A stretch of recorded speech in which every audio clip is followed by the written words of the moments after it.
I don't know why in my head I thought my beats were so fire that I wanted to save them shits for like major artists. I knew that if the right person would hear it, it would work out. So I was like hoarding my beats from local artists and shit, trying to save them for major artists.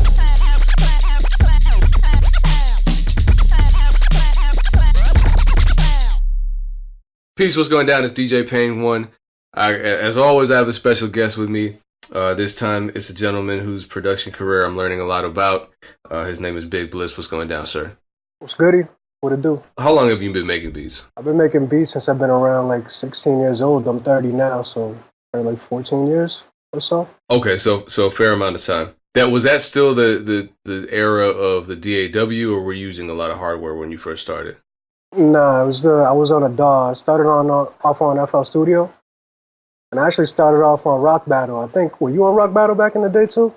Nah, for some reason I just never joined. I don't know why. Yeah, but I was like the Rock Battle era. Got it. That makes sense. Are you still using FL Studio today then? Most definitely, but I transitioned to the machine. I recently got a machine and been trying to learn that and trying to incorporate that with FL Studio. Okay, because your beat style is pretty soulful. I mean, you made beats for artists ranging from Nipsey Hussle to Razzcast. Do you find one platform, the machine or FL, to be more amenable to your style of production? Well, I mean, I feel like I'm used to FL Studio. It's just, I feel like with the DAWs, it's whatever you're good with and whatever you're used to.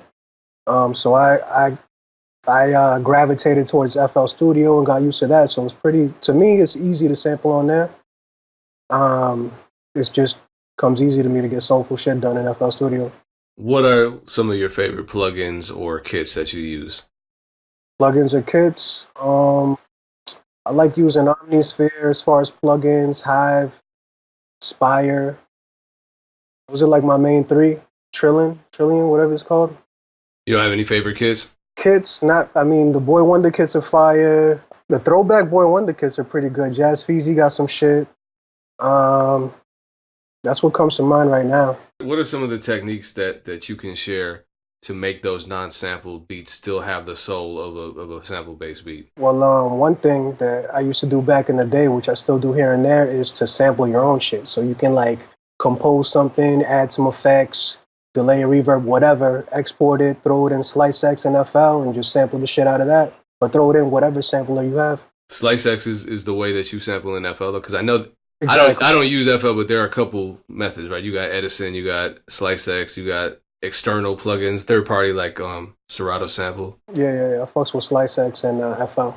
Obvious topic. The legacy of Nipsey Hussle in life and death is one that has affected virtually all independent hip hop artists, producers included. And you worked with him on the iconic Crenshaw Mixtape. Yes, indeed, I got a record on there. Luckily.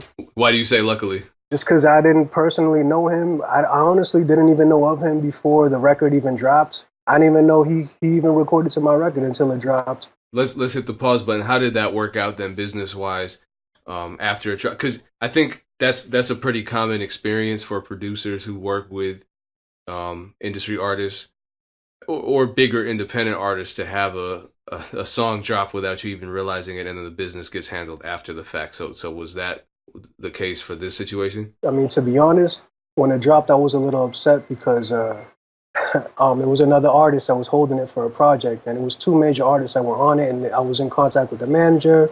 Sounded like they wanted to drop it, and then all of a sudden some dude named Nipsey drops a track. It was hot, but I didn't know who it was. Okay, well, looking back, what does it mean to you to be a part of that mixtape? I think it's a blessing. It's awesome to be part of something greater than anything I've been a part of. I can't even describe it. It's dope.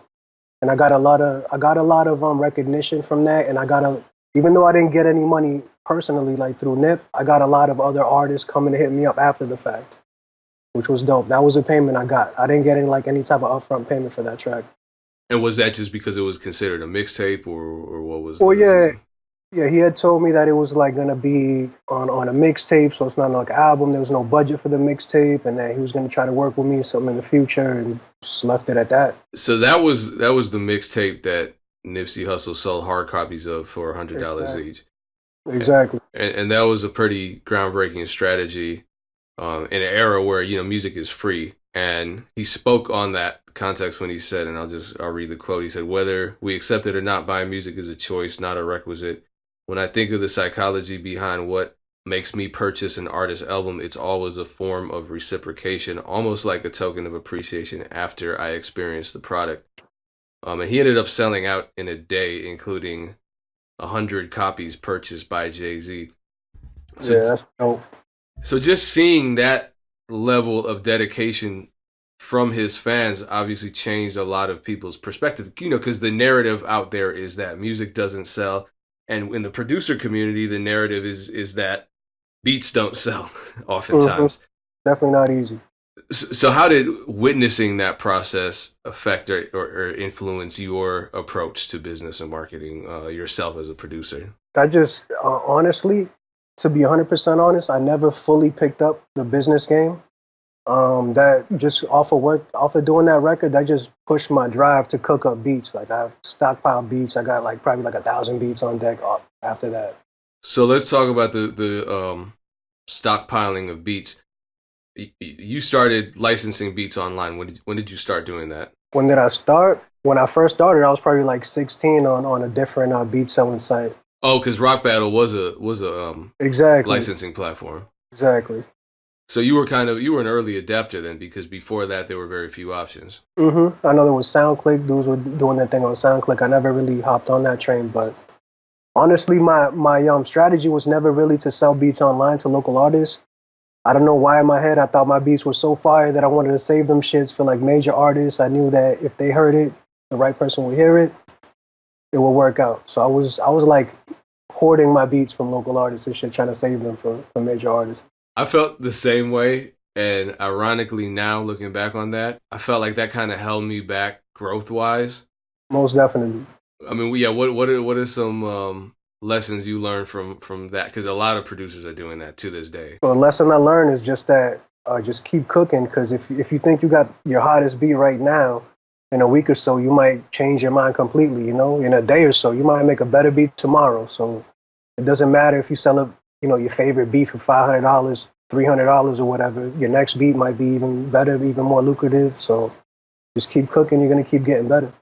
So you use multiple platforms. What made you choose Beatstars now?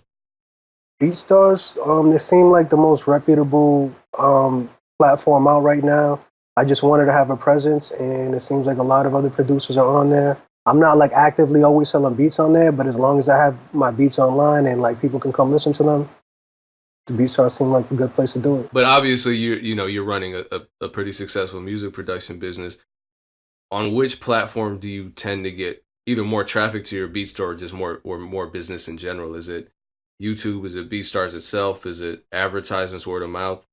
These days, probably word of mouth, people looking up old records and YouTube. People just randomly find my email, hit me up like, yo, like I want a custom beat. I'm not actively advertising, which is dope. One of those topics that comes up a lot is the topic of networking. And I think that's kind of the premise for this next question, which is what advice do you give to producers to get more placements and to get more opportunities to network with recording artists that they want to work with? I mean, what's worked for me is if I can't, first I can try to reach out to the artist, but obviously these people have like 1 million followers or half that. So you can reach out to somebody in the team, possibly like a manager or, somebody else that's part of the camp, and they're more likely to check your page out, you feel me, and hear your beats and possibly give you an ear and maybe send them to the person you're trying to hear. So like if I wanted to get to you and I couldn't get to you through your email, I'll try to find like your manager or who you work with and be like, yo, like I like DJ Payne's shit. Listen to this. Let me know if he'll want to work with me. In the era where people are easy to get a hold of, you got DMs, you got tweets, you have emails. What is networking? What is authentic networking to you? I mean, in terms of effective networking, that I feel like that's kind of hard to come by, right? Effective networking, I mean, the most effective would probably be to just get out there and meet these rappers face to face, do these beat battles. Yeah, I mean that's the only way that I really know these days that's most effective. You're not really gonna get too much done behind the computer, honestly. So it's interesting because it seems like you're kind of in a space where you have the experience, you have the resume, but you're trying to transition into the online sphere and I guess just the modern day music production landscape. What are some of the resources that you've been using to learn how to navigate that world? YouTube, honestly, these days, that's the only way I can really teach myself. Google. And I personally, I honestly need to get out here and network because I haven't really chopped it up with a lot of other producers lately. Like a lot of the people I used to work with, I've got out of touch with. So I just need to get on my shit. So what's coming in 2019 going into 2020 from Big Blizz? 2019 going into 2020, just a whole lot of new beats on my Beatstars page. Fucking, I know that Crooked Ass scooped up a couple more beats. I'm not sure if he's gonna drop them. That's all I know. Look, how do people find those beats? How do they find that beat catalog? Definitely check out my Beatstars page, Big Blizz 617. And just hit me up on any of my social media, Big Blizz 617, Instagram, Twitter, Gmail, and I will send like an artist beats. I'm actually trying to work with artists, producers. If you're hot, like come fuck with me. I'm down to network and get a whole lot of new shit done. So. Cool, man. I appreciate your time. Appreciate you sharing your experience with us. Much continued success moving forward. Appreciate it. Peace. Appreciate you, bro.